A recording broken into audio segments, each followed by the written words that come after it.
Hop, hop, hop, si tu tombes sur cette vidéo, ne zappe pas tout de suite parce que tu risquerais de tomber à côté, de passer à côté d'un super topo sur la fin des temps. Et la fin des temps, j'ai envie de dire, c'est un peu croustillant, quoi. C'est un peu sympa, quoi. C'est un thème, moi en tout cas, moi ça m'excite. Alors je m'excuse pour le retard, hein, il est quelle heure? 21h20. Le problème des vacances, c'est que des fois, il y a des petits choses un peu irrégulières qui me tombent dessus. Donc voilà, quoi. Euh, je prépare mon ordi parce que sur mon ordi, il y a... alors attendez, tac, tac. Il y a un diapo que je vais vous présenter. Enfin, pas que je vais vous présenter, mais sur lequel je m'appuie pour avancer dans ce que j'ai à vous dire sur ce sujet. Un diapo que j'ai préparé pour une retraite que j'ai prêché à des ados, à des ados. Et, euh, et donc on avait commencé la dernière fois à dire, donc je rappelle, hein, on a fait 2 séances sur euh, ce qu'en dit l'Évangile sur la fin des temps. 2 séances sur chapitres 24 et 25 de Matthieu. Ensuite, on a fait sur le catéchisme de l'Église catholique, sur deux séances aussi. Et merci beaucoup. Merci. Parfait. Voilà, merci. J'ai une assistante avec moi. J'ai mon assistante. Et, et là, cette fois, donc la dernière fois et maintenant ce soir, l'idée c'est de partir un petit peu sur la Vierge Marie, qu'est-ce qu'elle nous apprend sur la fin des temps. Et donc j'avais expliqué pourquoi la Vierge Marie apparaît aussi souvent depuis les 2 derniers siècles. Il y a une prolifération d'apparitions où alors, si on devait répondre à la question pourquoi la Vierge Marie apparaît-elle, j'avais parlé de que voilà, elle vient là pour redonner une impulsion à notre foi. Là où elle apparaît, ça devient des lieux de pèlerinage. Il y a des églises qui se construisent pour vraiment vivre des pèlerinages et accueillir du monde. Elle catéchise les gens aussi, c'est-à-dire elle dit des choses très précieuses qui sont importantes et qui sont pas totalement nouvelles, mais qui sont les paroles d'une maman. Et une maman, elle sait parler à ses enfants. C'est pour ça que c'est intéressant de se pencher à ce que nous demande la Sainte Vierge.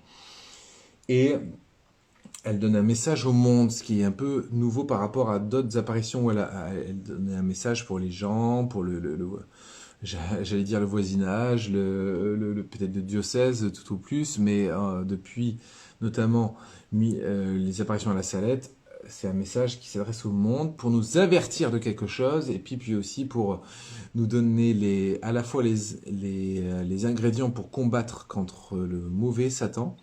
Et il faut savoir que nous sommes dans des temps où Satan a, j'ai envie de dire, plein pouvoir pour faire chuter le cours des choses et le monde et les hommes, et que la Vierge Marie en apparaissant, elle vient à être un contre-pouvoir au pouvoir de Satan. Voilà un petit peu ce que je pourrais résumer de ce qu'on s'est dit précédemment. Alors, je vais continuer mon diapo tout simplement. Donc, dans ce diapo, à un moment donné, je pose la question, mais pourquoi elle n'apparaît pas à tous, la Vierge Marie? Et seulement à des enfants ou des gens simples, souvent illettrés. Elle choisit vraiment des petits, des gens simples et tout. Et on a posé la question à la Vierge Marie à Medjugorje en 81, et elle a répondu le 27 juin, elle a dit bienheureux ceux qui croient sans avoir vu. Donc à la question, mais pourquoi elle n'apparaît pas à tous, elle dit bienheureux ceux qui croient sans avoir vu. Donc c'est pas forcément un avantage de voir la Vierge Marie, ça peut même être une source de problème, parce que c'est une lourde responsabilité, c'est le début des emmerdes, pour le dire élégamment. Alors je voudrais parler de...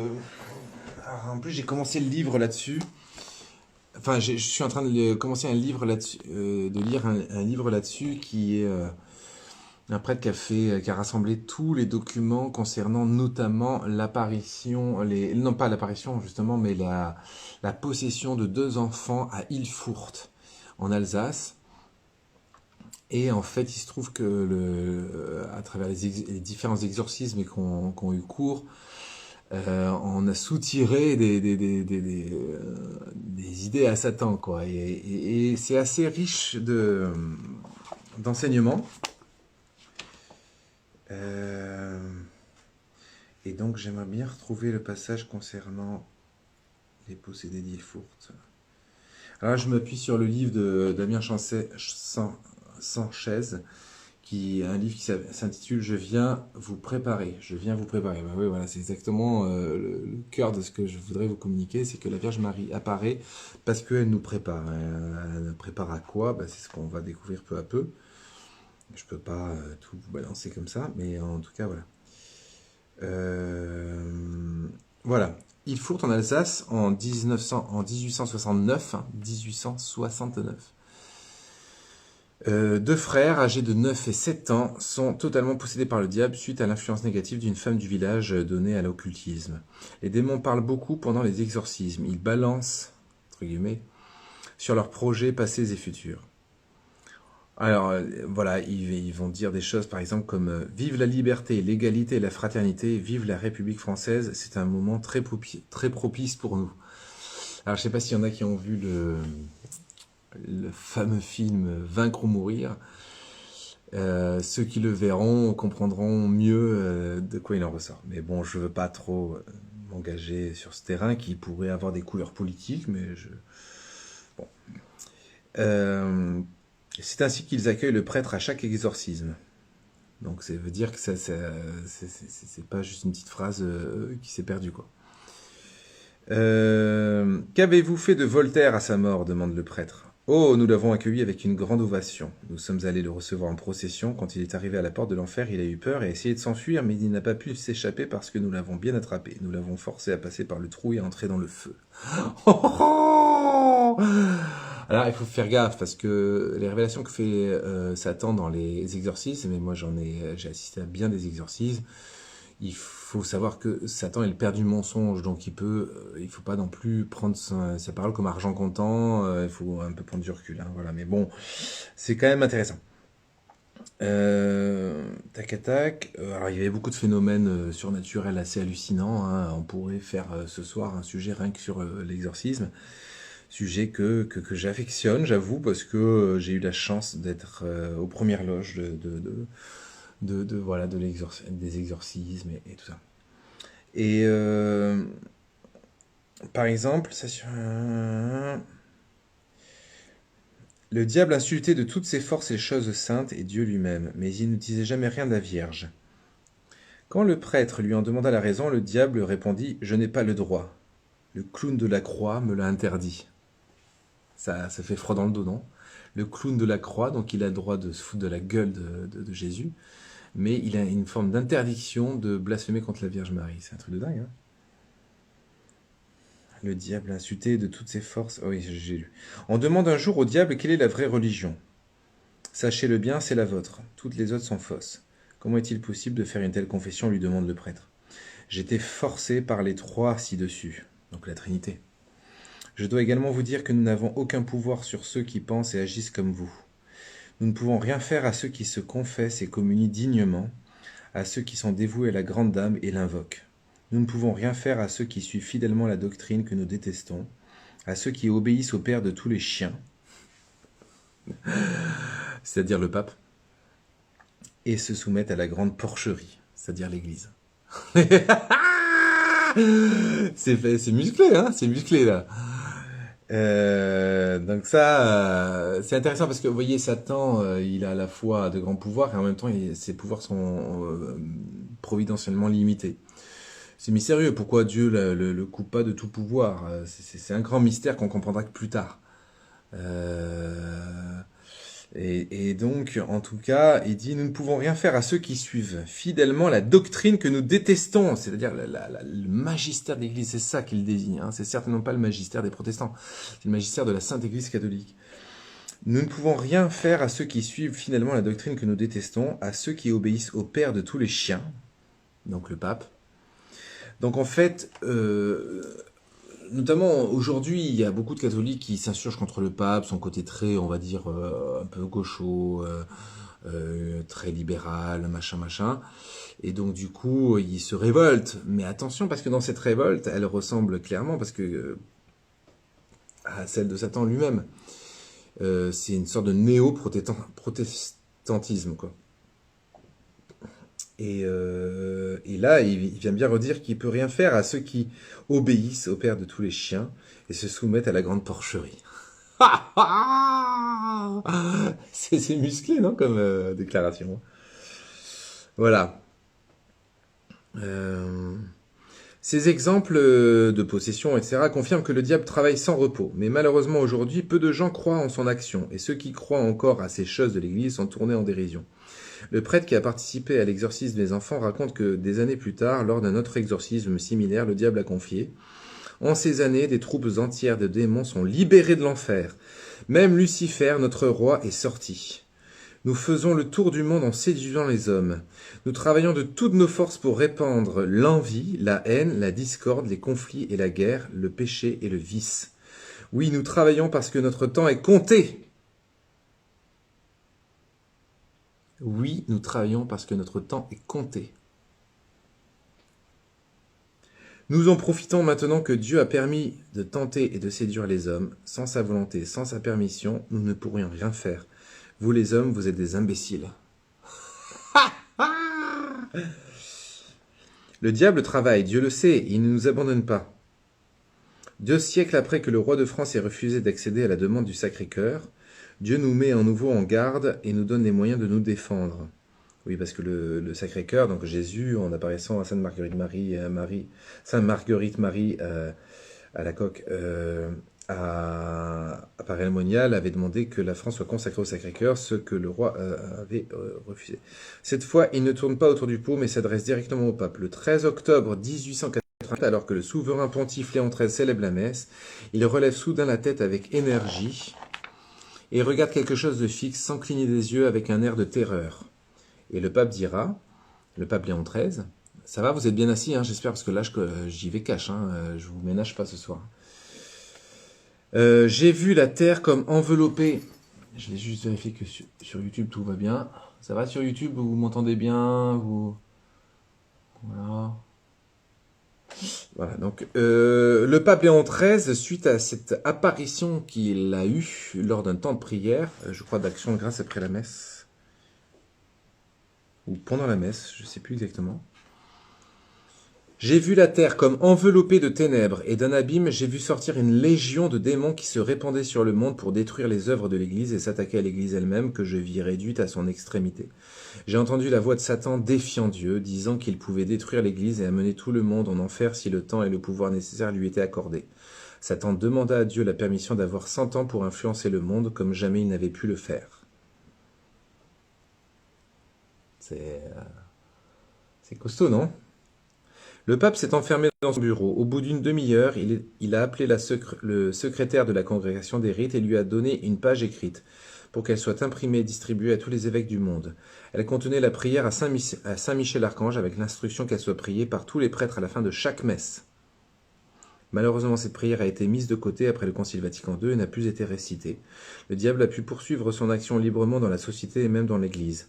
Même Saint Paul VI lui-même a reconnu publiquement en 1972 que la fumée de Satan était entrée dans le temple de Dieu, c'est-à-dire dans l'Église. Des années plus tard, Saint Jean-Paul II, face à une si grande déchristianisation et à l'omniprésence du malin, a de nouveau exhorté les fidèles à continuer à réciter la prière de Saint Michel. Bien que cette prière ne soit plus récitée à la fin de la messe, je vous demande, ça c'est Jean-Paul II qui parle, bien que cette prière ne soit plus récitée à la fin de la messe, je vous demande à tous de ne pas oublier de la réciter afin d'obtenir de l'aide dans la lutte contre les forces des ténèbres et contre l'esprit de ce monde. Voilà. Donc ça c'est un gros point. Je serai peut-être pas long ce soir d'ailleurs. Je trouve qu'il faut qu'on ait le temps de mâcher, de digérer de telles révélations.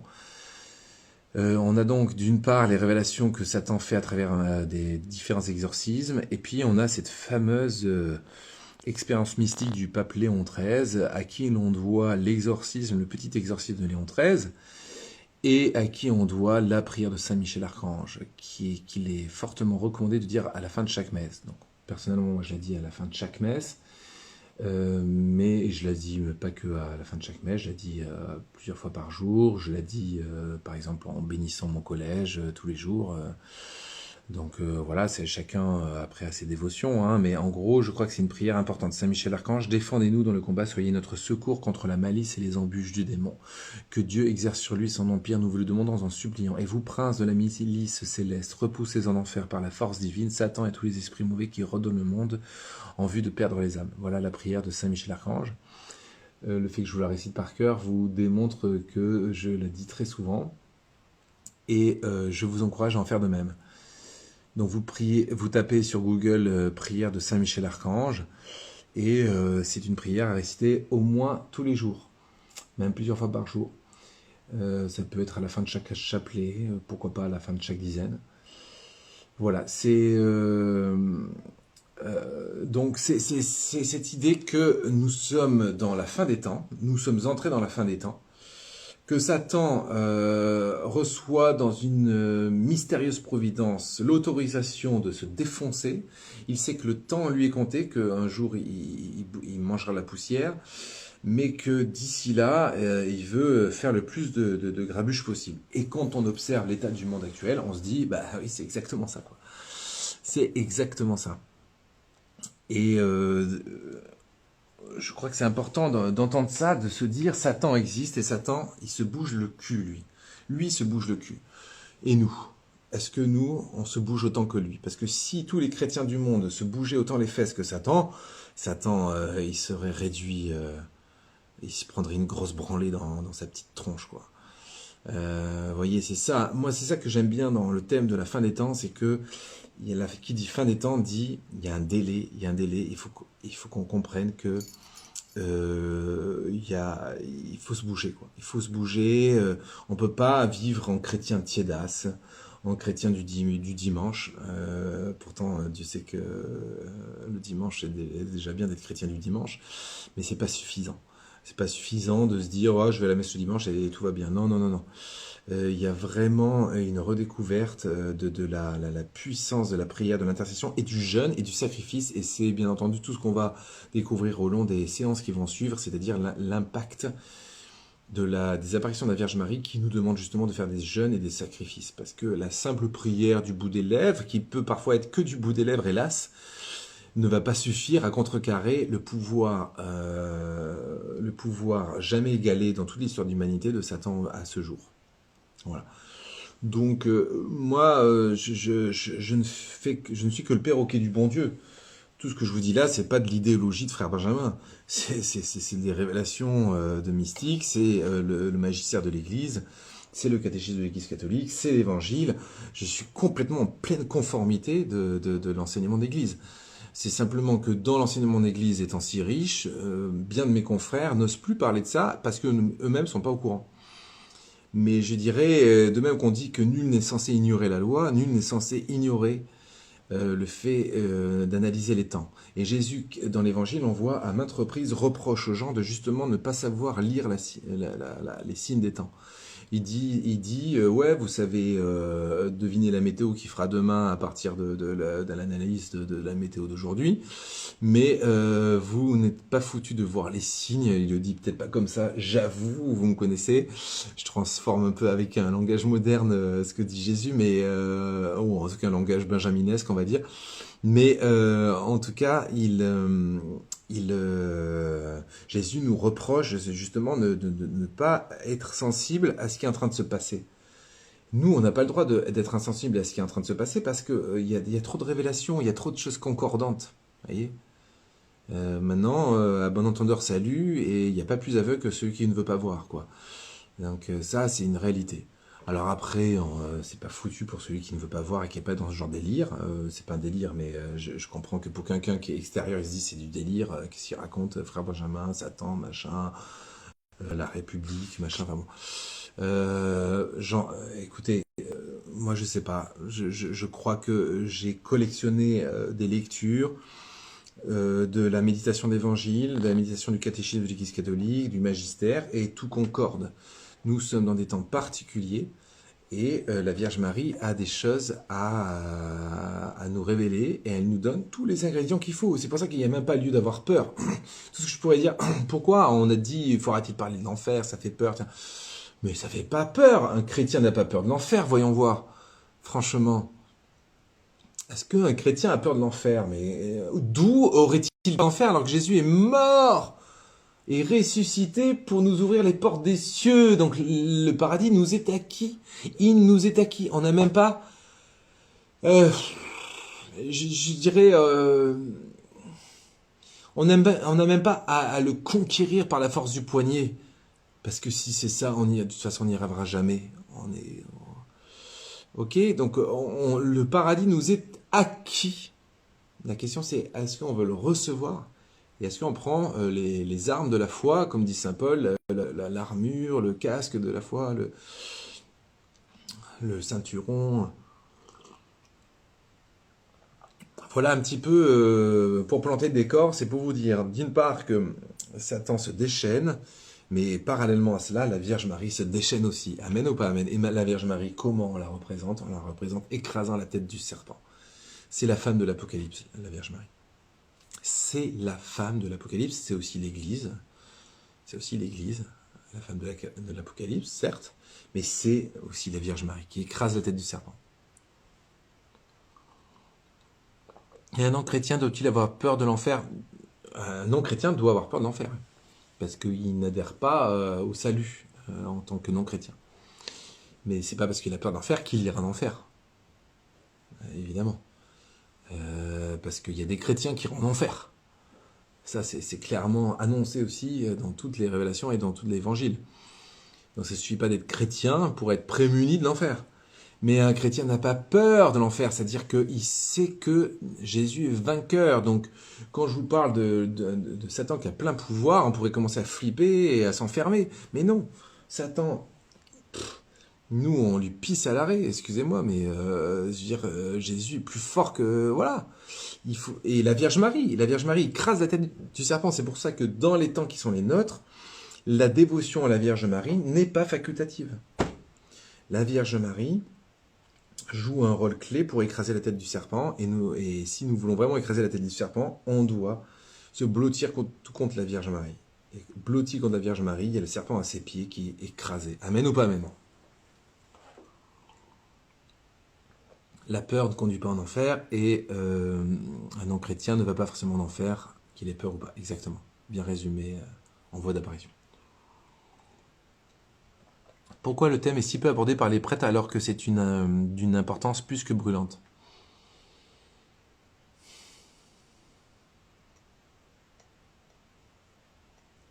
Moi, je pense qu'il y a...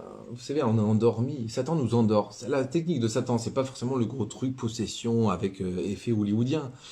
La puissance de Satan, je le redis souvent, c'est sa maîtrise de la connaissance de la psychologie même. Donc il sait tirer toutes les ficelles, soit pour nous faire tomber, et même à la rigueur, s'il n'arrive pas à nous faire tomber, pour nous faire endormir, pour nous endormir. Il connaît toutes les bonnes berceuses. Satan est le roi des berceuses, qui fait que tout doucement on s'endort, on ne se tient plus sur nos gardes. Un chrétien qui n'est plus sur ses gardes, Satan le défait comme il veut. C'est une technique de guerre vieux comme Mathusalem. Le Covid est un des événements de la fin du temps, c'est possible. Enfin, c'est pas que c'est possible, c'est que c'est logique, oui, effectivement. Parce que dans le Covid, il y a énormément de choses intéressantes. Au-delà de la maladie qui est pas si grave que ça, il y a tous les processus qui se sont créés autour de cette maladie, c'est-à-dire la manipulation des foules, l'obéissance servile. Donc maintenant qu'on n'a pas de Dieu, bah, on obéit à n'importe quel autre personnage sans le moindre esprit critique. On a une nouvelle dictature qui est celle des médias, etc. Enfin voilà, c'est... Donc oui, en tout cas, le Covid est révélateur de tous nos dysfonctionnements, quoi. Voilà. Alors attendez, il y a des questions, c'est bien. Si vous avez des questions, n'hésitez pas. Qu'est-ce qui fait que les événements de notre temps sont plus proches de la fin des temps que d'autres grandes guerres avant? Mais attention, grandes guerres avant. Les plus grandes guerres qui ont existé dans l'histoire de l'humanité, c'est la Première et la Seconde Guerre mondiale et le génocide communiste. Enfin, le communisme qui a tués en série. Voilà. Donc en fait, nous sommes dans le siècle. Quand on dit qu'on est dans la fin des temps, c'est pas les quelques années qui sont là. C'est depuis un siècle qu'on est dans la fin des temps. Et c'est depuis notamment cette vision qu'a eu le pape Léon XIII en 1800, combien? En 1884. Donc il s'en est passé de 1884 à 1984, rien que ça. On a tous les signes apocalyptiques, quoi. On n'a pas tous. On a des signes apocalyptiques. Voilà. Et la Vierge Marie nous avait averti de plein de choses. Je pense à la Salette, etc. Alors je reviens sur mon petit diapo pour avancer. Ah, je regarde s'il y a des questions sur YouTube aussi. Est-ce que les suicidés vont en enfer? Non, pas en soi. Mais il n'y a pas d'automatisme. Il n'y a pas un tel, je sais pas moi, je, je dis une connerie, mais un transsexuel va pas en enfer. Non. Un suicidé va pas en enfer en soi. Chaque être est unique, chaque histoire est unique, et quand il va se retrouver face à Dieu, il va vivre un jugement particulier. Et il y a des gens qui sont tout bien sous tout rapport et qui sont, qu'on soi-disant pas une vie sur le plan en tout cas extérieur de péché, mais qui iront en enfer parce que ils ont accru en eux une quantité d'orgueil qui les rend pas accessibles au paradis. Ce qui nous empêche d'aller au paradis, c'est pas le fait de se suicider, c'est pas le fait d'être transsexuel ou de je ne sais quoi. Moi, j'ai plein d'amis trans, etc. Je suis sûr qu'ils me précéderont au paradis, pour ceux que je connais en tout cas, parce que c'est souvent le fruit de telles blessures que moi, à proportion égale, je serais peut-être pire, je serais peut-être encore plus déglingué. Mais je veux dire, il y a pas, on peut pas dire tel profil va en enfer. Par contre, il y a un truc qu'on peut dire, c'est l'orgueilleux, lui, ne peut pas rentrer au ciel. C'est juste tout ce qu'on peut dire. Et encore, de dire ça, ça veut pas dire qu'il va en enfer. L'orgueilleux va peut-être devoir se purifier au purgatoire, parce qu'il a une once d'humilité qui fait qu'il va quand même pouvoir aller au purgatoire et se laisser purifier de son orgueil. Mais ce qui nous empêche d'aller au ciel, c'est l'orgueil, rien d'autre. Pas, voilà. C'est le péché suprême. Une des techniques de Satan, c'est de faire croire qu'il n'existe pas. Ouais, ouais, ouais, tout à fait, ouais. Bah oui. Pourquoi? Parce que si on pense que Satan n'existe pas et qu'il n'agit pas, alors pourquoi bon être vigilant? Et c'est là qu'on voit que toute la parole de Dieu devient caduque. La parole de Dieu ne cesse de nous alerter et d'être vigilant. Soyez vigilants. Le voleur, il vient pas en plein jour, il vient dans la nuit au moment où on s'y attend pas. Jésus nous interpelle constamment là-dessus. Donc oui, tout à fait d'accord avec ça. Satan a tout intérêt à être discret. C'est pour ça que il y a les trucs de possession, etc. ne sont pas si répandus. Voilà, ça fait un peu du cinéma, ça fait un peu du théâtre. Ça fait des trucs croustillants à se mettre sous la dent quand on se fait chier, quand on veut regarder des séries le soir avant de se coucher. Mais la vérité de Satan, c'est qu'il intervient plutôt dans des choses subtiles, quoi, dans l'endormissement, dans le... Voilà. Heureusement qu'on a les tutos de frère Benjamin. Ouais, mais Satan, c'est presque comme... c'est comme un adversaire, peu à peu, au fur et à mesure de mes propres découvertes sur mes propres limites, sur mes propres pièges dans lesquels je suis tombé dans plein de pièges de Satan. Et je tomberai encore.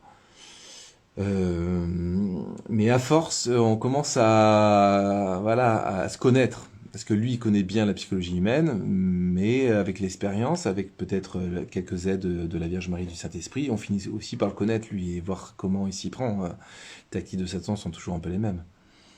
Comment on peut différencier les gens orgueilleux des gens audacieux? Oh, c'est beau ça.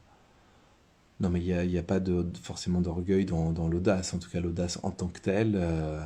On doit au contraire être audacieux, nous, les chrétiens, on doit y aller, quoi. Mais bien sûr, l'orgueil se loge partout. De toute façon, on ne peut pas s'en tirer sans la Vierge Marie. C'est pour ça que sans la Vierge Marie, sans l'Esprit Saint, voilà. C'est le couple infernal, quoi. Infernal, c'est pas le bon mot, mais vous voyez ce que je veux dire. C'est-à-dire que c'est la compagnie du Saint-Esprit et de la Vierge Marie qui nous permet de déjouer les pièges de Satan. Parce que sinon, on est foutus, nous. Satan est futé, mais pas autant que nous. Moi, je pense que je suis moins futé que Satan, mais j'ai la Vierge Marie et l'Esprit Saint avec moi. Mais, tout en disant cela, parce que quand je vois mes confrères prêtres qui sont tombés, Il en tombe, enfin tous les 2 mois, j'apprends une nouvelle d'un prêtre que je connaissais ou quoi, qui était pourtant génial, hyper rayonnant et tout ce que vous voulez, et qui s'est vautré dans son sacerdoce. Donc moi, ça peut m'arriver, hein. Moi, je me dis toujours, bah, c'est moi le prochain. Et parmi ces prêtres, des gens qui sont très dévots de la Vierge Marie. Donc, vous voyez, même en étant dévot de la Vierge Marie, en étant accroché au Saint-Esprit, on est, et d'ailleurs, peut-être parce qu'on est dévot de Marie et accroché au Saint-Esprit, Satan met bouchée double.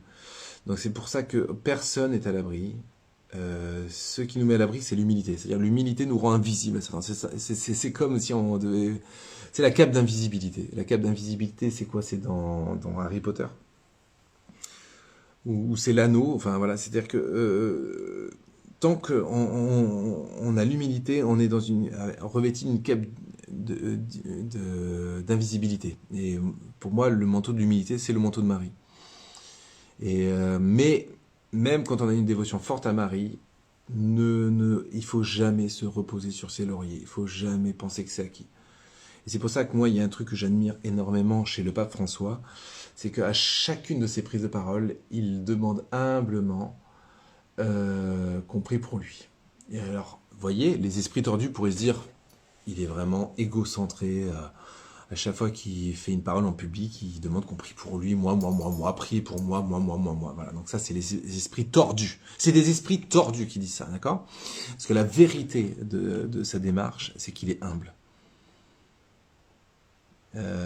Parce qu'il faut de l'humilité pour oser demander de prier pour nous. Et moi, je trouve même que je suis pas assez humble parce que je demande pas assez la prière. Je demande pas assez la prière parce que je nage dans le bonheur, donc du coup, j'ai l'impression de manquer de rien, et que du coup, mais c'est dans ces conditions-là que Satan nous fait tomber. C'est quand on pense que tout va bien. Et c'est pour ça que je dois m'efforcer moi régulièrement de dire, mais priez pour moi, priez pour moi. Je dois pas attendre d'avoir le sentiment de pas aller bien, donc du coup d'avoir besoin de prière et pour demander la prière. C'est précisément parce que tout va bien que je dois demander la prière. Alors sur YouTube, qu'est-ce que vous dites? Est-on orgueilleux si on en veut à quelqu'un qui nous a fait du mal et qui ne le regrette pas et ne s'excuse pas? Doit-il nous pardonner malgré tout? Faut-il lui pardonner malgré tout? Ah bah oui. Ne pas réussir à pardonner quelqu'un, c'est forcément qu'il y a encore trop d'orgueil en vous. C'est sûr. Voilà, mais bon, on est comme ça, on est orgueilleux, qu'est-ce que je vous dise? Donc après, il ne faut pas se décourager en se disant, tiens, j'arrive pas à pardonner, je suis qu'une merde. Non, c'est un chemin, il faut au moins vouloir pardonner. À défaut de pardonner, il faut au moins vouloir pardonner, et si on ne veut pas pardonner, il faut au moins vouloir pardonner. Voilà le début de l'humilité. Donc, ne pas réussir à pardonner quelqu'un, c'est évidemment de l'orgueil, quel que soit le mal qu'il vous a commis, même si c'est parce qu'il vous a violé. Ne pas lui pardonner, c'est forcément qu'il y a quelque chose qui n'est pas ajusté au niveau de l'ego. Mais attention, attention. Il y a toutes les phases de la psychologie humaine qu'on doit traverser. C'est de l'humilité aussi d'accepter de traverser ces phases de la psychologie humaine. C'est-à-dire que quelqu'un qui s'est violé, il va peut-être mettre 10 ans, des décennies avant de réussir à envisager quelque chose qui soit de l'ordre du pardon. Parce qu'il devra d'abord passer par toutes les étapes de reconnaître le mal qui lui a été fait, qu'il a subi, d'accepter qu'il est un être digne malgré l'indignation qu'il a subie. Il va avoir toutes les étapes humaines et le Seigneur, il le sait ça. C'est-à-dire que quelqu'un qui meurt alors qu'il n'a pas pardonné, par exemple, quelqu'un qui a été violé, abusé, et qui meurt sans avoir pardonné, mais le Seigneur, il va faire la part des choses. Il sait bien que la psychologie humaine est lente et que s'il meurt avant que ce pardon ait pu se produire, il reste toujours ce temps de la miséricorde qui s'appelle le purgatoire. Le purgatoire, c'est rien d'autre qu'une miséricorde. Est-ce qu'avoir soif de justice est contraire au pardon? Et non! Voilà, il n'y a pas de pardon sans justice, il n'y a pas de miséricorde sans justice. Dieu est pleinement justice et pleinement miséricorde. C'est pas l'un qui vient ôter l'autre. C'est tout s'harmonise en Dieu, en justice et miséricorde. C'est pour ça que l'exemple même que je disais d'une personne qui était abusée sexuellement, ou d'autres choses, hein, parce qu'il y a des choses qui sont très lourdes, sans que pourtant que ce soit sexuel. De même qu'il y a des gens qui ont été abusés sexuellement et ça n'a pas été si terrible, et d'autres qui n'ont pas été abusés sexuellement et ça a été terrible. Voilà. Enfin, je veux dire, il y a aussi des façons de vivre le réel qui varient selon les êtres. Mais ce que je voulais dire, c'est qu'une personne qui a été abusée, de quelconque manière que ce soit, elle ne pourra pas échapper à la question du pardon. Mais elle ne doit pas échapper non plus à la question de la justice. C'est-à-dire que la personne qui lui a fait du mal, est-ce qu'elle fait mal à d'autres personnes? Il y a la justice à faire. C'est-à-dire qu'on doit pouvoir condamner, on doit pouvoir porter plainte, on doit pouvoir mettre hors d'état de nuire l'auteur des méfaits. Vous voyez, le pardon en Dieu n'est pas un pardon bête qui nie la réalité de la souffrance ou qui nie la gravité des actes portés, quoi. Vous voyez, ça ne vient pas diminuer la gravité des actes. Le pardon est d'autant plus plein, entier, qu'il il envisage la gravité des actes. D'ailleurs, c'est pour ça que c'est long. Parce qu'il faut que quelqu'un qui a été abusé réussisse à traverser pleinement à quel point il a été blessé. Il doit vraiment voir sa blessure, il doit la visiter, il doit l'accueillir, il doit se plonger dedans, il doit vraiment, elle est là, quoi. Il ne peut pas faire semblant qu'elle n'est pas là, quoi. Il doit vraiment la voir jusqu'au bout, parce qu'à ce moment-là, quand un jour viendra la force de pardonner, alors ça sera un vrai pardon. Parce que si on gomme comme ça, on passe l'éponge, soi-disant, non, ça n'existe pas. Pardonner, c'est pas passer l'éponge. Pardonner, c'est même pas prendre dans ses bras l'agresseur et faire gousi-gousi, je t'aime. Non, ça passera peut-être jamais par là. Pardonner, c'est se libérer de la haine. Se libérer de la haine. C'est dire, moi, ce qui commande ma vie, c'est plus la haine, c'est l'amour. C'est ça le pardon. Ce qui commande ma vie, c'est plus la haine, c'est le pardon. Amen ou pas amen? Je sais pas ce que vous en pensez, dites-moi un petit peu. J'espère que c'est un sujet très délicat et je sais que on peut avoir des maladresses dans la façon d'en parler, hein. Ça, je sais très bien. Je m'en excuse déjà si c'est le cas. Voilà, je lis un peu vos commentaires. Ah Nadine, j'ai oublié de te faire un message, mais j'ai bien reçu ton colis, c'est vraiment super. Merci beaucoup. Quel amour. Et puis les dessins, hein, c'est incroyable. J'en ai même mis de côté pour les afficher parce que vraiment. Bon, ouais. Alors, je reviens sur mon petit diapo. Je regarde un petit peu l'heure. 37 minutes déjà. Voilà. Alors, il y a un passage, évidemment, sur tout ce qui concerne la fin des temps, il y a l'Apocalypse. Mais je vous avais déjà dit que l'Apocalypse est tellement puissant sur le plan symbolique qu'il faudrait que je passe des heures à le replancher. J'ai déjà étudié, mais il faudrait que je passe des heures à le replancher pour pouvoir vous servir quelque chose de potable. Donc c'est pour ça que je ne me suis pas lancé dans l'Apocalypse, je me suis lancé dans Matthieu 24 et 25. Et là, je voudrais juste vous partager la première lettre de Saint Paul apôtre aux Thessaloniciens. Je crois que c'est le chapitre 5, il me semble. Et il dit, pour ceux qui des temps et des moments de la venue du Seigneur, vous n'avez pas besoin, frères, que je vous en parle dans ma lettre. Vous savez très bien que le jour du Seigneur vient comme un voleur dans la nuit. Alors, je fais une petite parenthèse, je vois qu'il y a des questions, donc j'essaie d'honorer les questions ce soir, je ne sais pas pourquoi, mais j'ai ça sur le cœur. Et lorsqu'on n'y pense plus, on a pardonné. Alors, oui, comment savoir si on a pardonné? Ça, c'est une bonne question qui m'a beaucoup travaillé, dont je parle beaucoup d'ailleurs dans... Ah, il est tombé par terre. Dans mon livre. C'est ma petite parenthèse d'orgueil. Il va falloir que je fasse du purgatoire pour ça, mais dans ce livre qui vient de sortir, tu as du prix aux yeux de Dieu. Oh non, il est même pas sorti. Il sort le mercredi prochain. Mais bon, je crois qu'il est déjà disponible en précommande. Et dedans, j'explique beaucoup ce qui s'est passé, moi, de ma propre expérience de pardon. Parce que vous vous doutez bien que si je vous parle du pardon comme ça, c'est parce que j'étais confronté de très très près à cette question-là, même si j'ai pas été abusé sexuellement, violé ou je sais pas quoi. Mais bon, voilà, j'ai dû aussi vivre, moi, dans ma petite vie d'humain, la question du pardon. Mais qui n'est pas amené un jour de sa vie à rentrer dans cette question du pardon? Enfin, qui? Enfin, je connais pas un être humain qui passe... D'ailleurs, c'est presque l'épreuve du feu, la question du pardon. Je dirais, c'est presque... c'est l'incontournable de la vie d'un humain, quoi, la question du pardon. Donc il y a un chapitre entier consacré sur la question du pardon. Mais j'ai pas envie de vous en dire plus, vous avez qu'à acheter le livre, vous tapez Tu as du prix.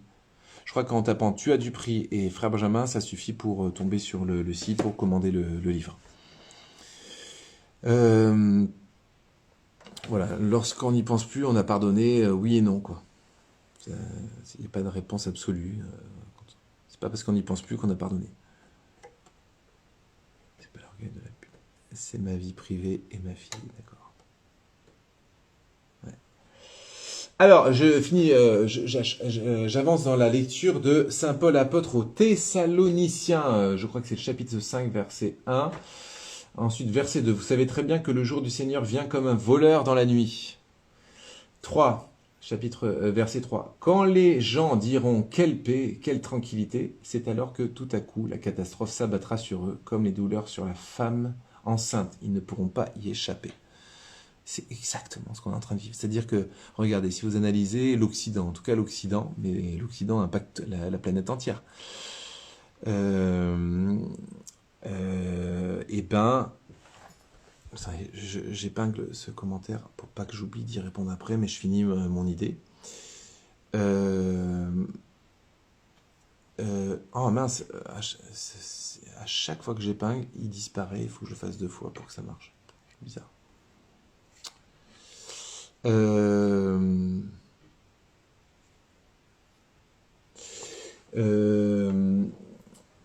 Vous voyez, après les guerres mondiales, on est rentré dans une phase d'opulence et une course à la consommation et au confort surtout.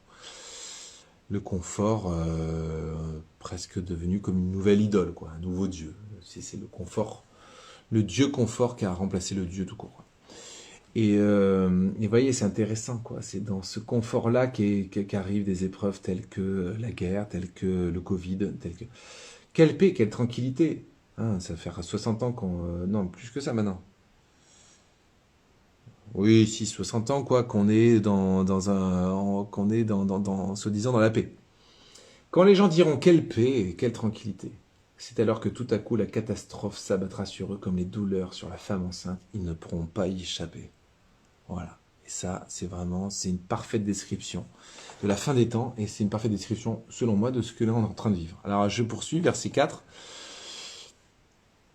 Mais vous, frères, comme vous n'êtes pas dans les ténèbres, ce jour ne vous surprendra pas comme un voleur. Amen ou pas amen? Mais oui, parce que vous écoutez les prédications de Frère Benjamin et de d'autres, hein, je suis pas le seul à parler de ça.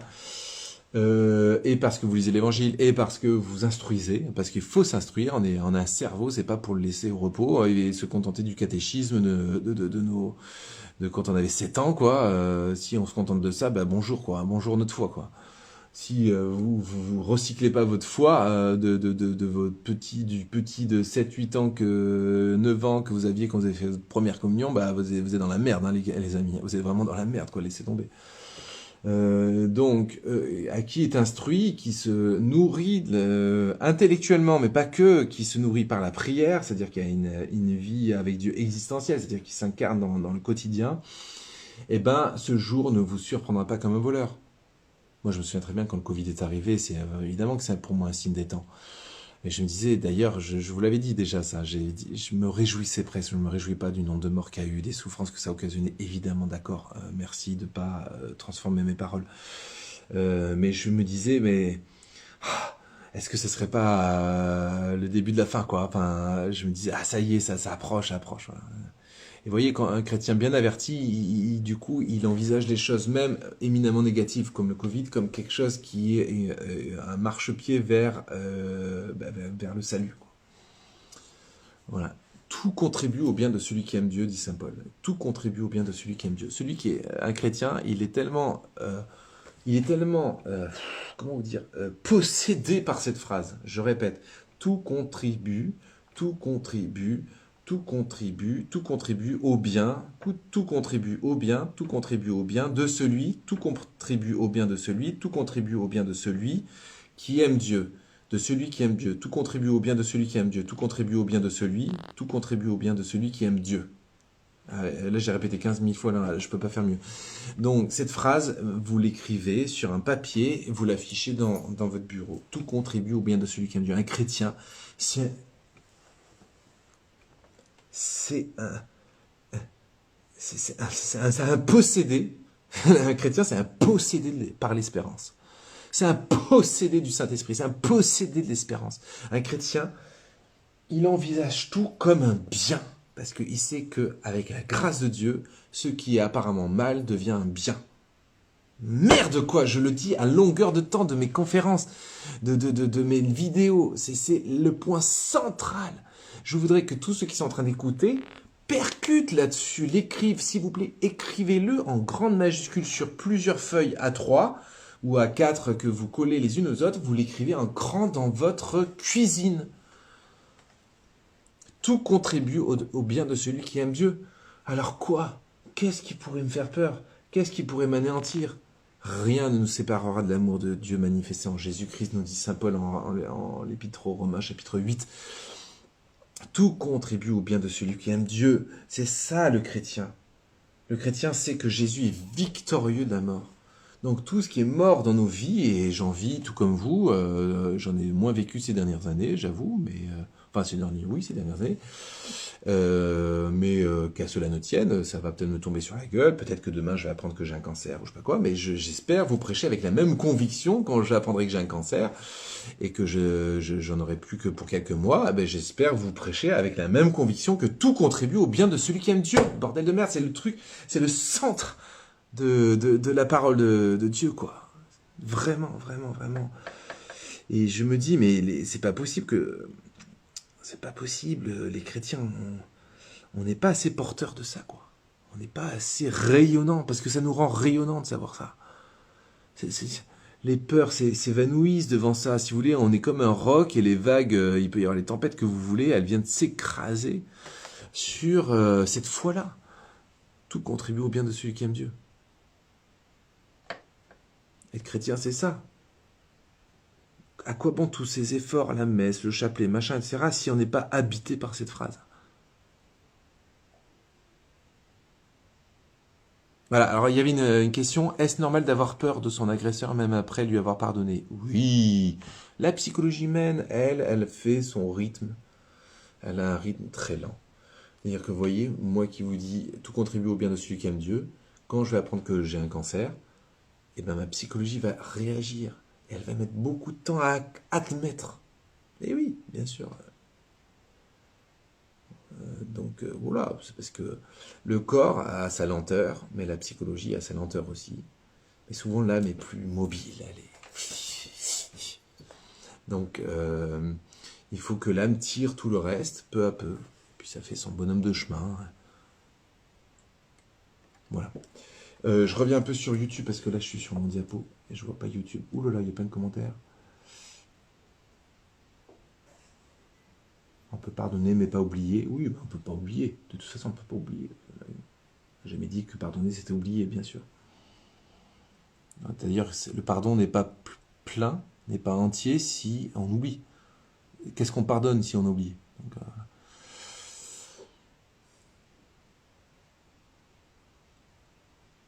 voilà. Alors, je continue. En effet, vous êtes tous des fils de la lumière, des fils du jour. Nous n'appartenons pas à la nuit et aux ténèbres. Voilà, c'est ça. Nous n'appartenons pas à la nuit et aux ténèbres.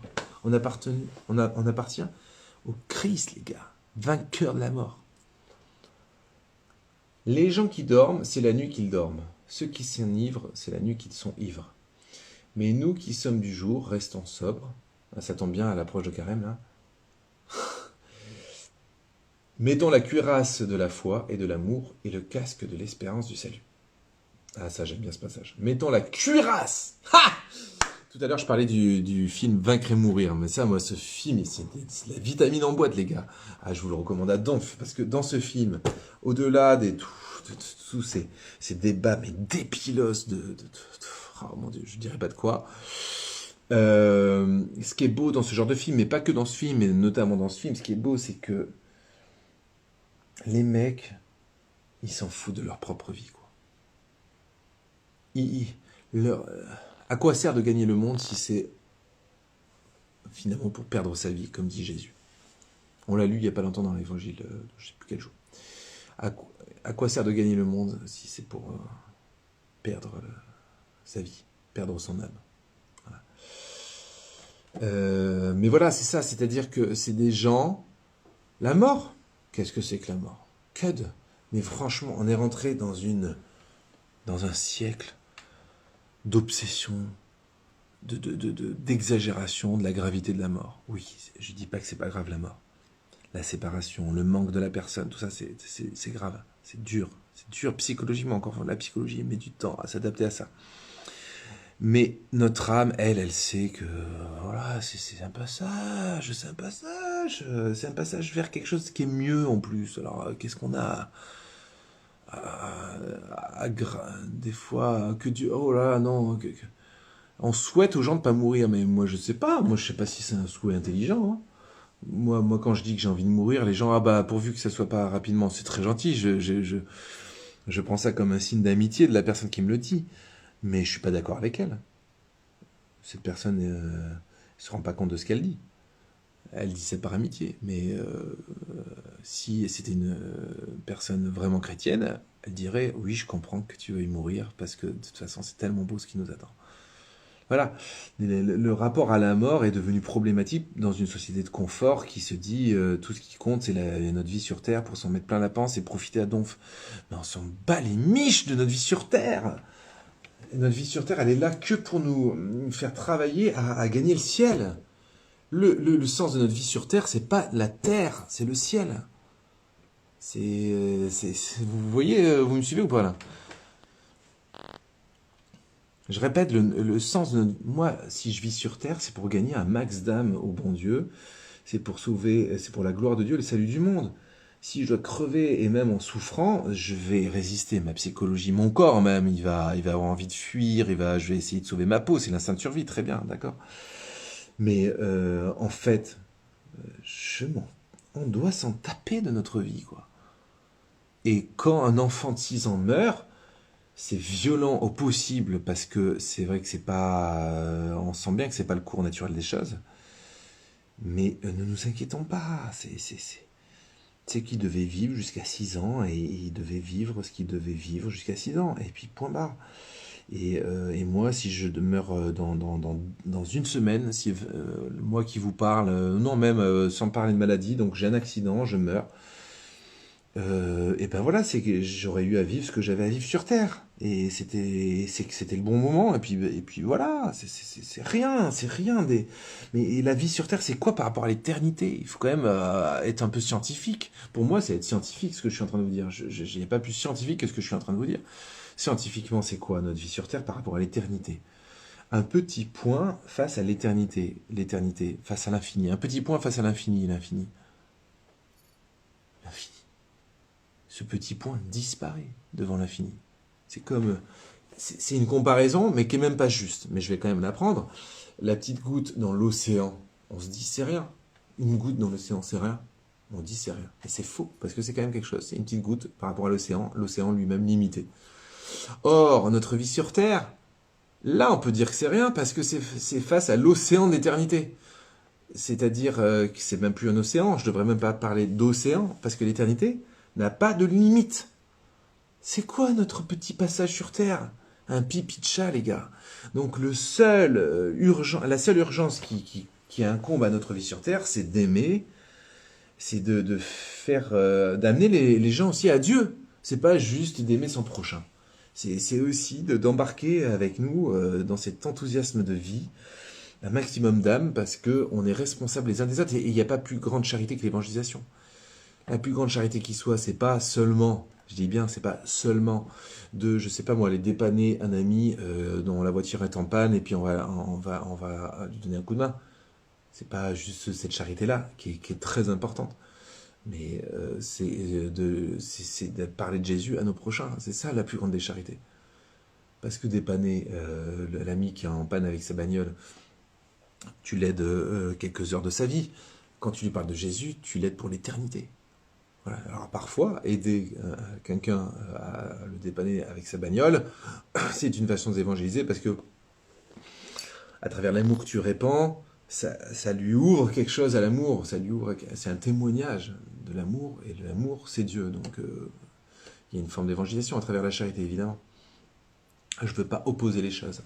Mais n'oublions pas, si vous voulez vraiment être dans la charité, dans l'amour, bah, de parler de Dieu à votre prochain, quoi. Faut y aller, quoi. Merde, le temps urge. Satan, lui, il se bouge les fesses, hein. C'est ce qu'il dit dans tout ce que je vous ai dit avant. Ceux qui arrivent en cours de route, regardez en replay. J'ai évoqué tout ce que dit Satan sur les temps qui sont les nôtres. Et Satan, lui, il se bouge les fesses. Et Jésus, à maintes reprises en différents mystiques, il dit, mais si on se bougeait autant que Satan, la surface de la Terre n'aurait plus la même gueule, quoi. Voilà.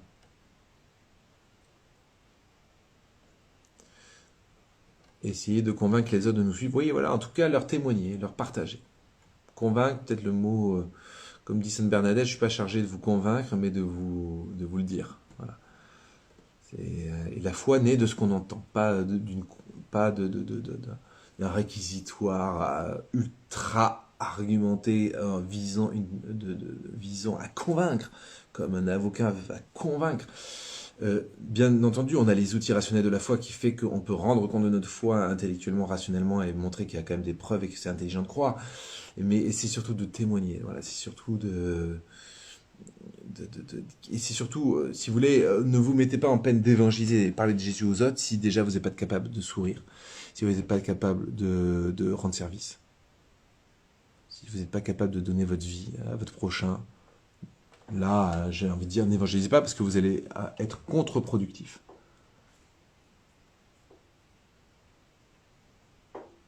Alors, je regarde un peu YouTube s'il y a des choses à rebondir. C'est intéressant ce que vous dites, mais voilà. Voilà.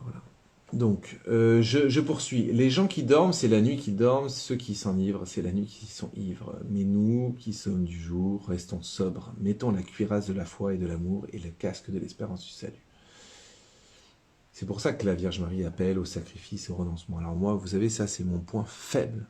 Là, je fais une confession publique. Moi, c'est mon point faible, c'est que je suis un bon vivant. Donc, quand la Vierge Marie parle de sacrifice et de jeûne, je vous dis que ça me coûte, quoi. Mais si je vous le partage, c'est pas pour étaler ma vie, c'est parce que je suis sûr que je suis pas le seul à être comme ça, et c'est pour qu'on s'encourage les uns les autres.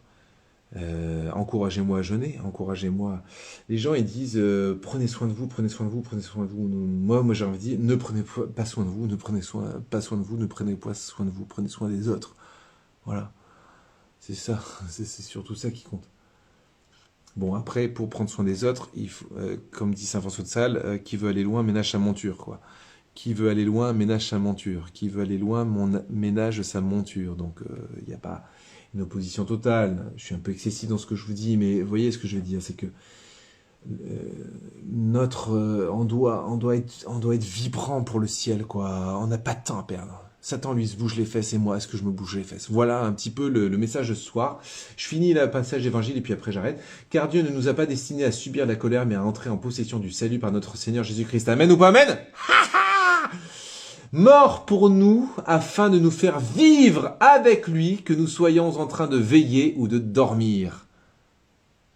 Voilà, c'est-à-dire que pour qui vit dans le Christ, il peut dormir, il peut veiller, il peut même des fois boire un coup et puis passer du bon temps. Mais il est tellement orienté vers le Christ que le jour de sa mort ou le jour du châtiment ne le surprendra pas comme un voleur dans la nuit.